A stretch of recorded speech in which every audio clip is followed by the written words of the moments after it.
Fasting sugar का ज़्यादा आना, इसकी कल मैंने आपको एक वजह बताई थी। आज मैं इसके 3 वजूहात आपको बताऊंगा और वो वजूहात ऐसी हैं कि अगर उस पर आप काबू पा लें तो इंशाअल्लाह रहमान आपकी जो फास्टिंग शुगर है वो कभी ज़्यादा नहीं आएगी।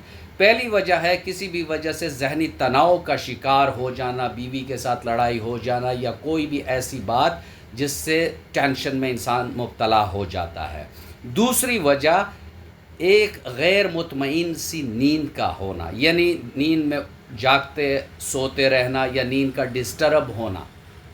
इसके अलावा रात के खाने में आपका कार्बोहाइड्रेट का ज़्यादा लेना। तो ये 3 वजूहात ऐसी हैं कि जिसकी वजह से आपका जो फास्टिंग का शुगर है वो ज़्यादा आता है। इस टाइप की मुफीद वीडियोस आपको अलसेफ होम्योपैथिक रजीम में मिलती रहेंगी।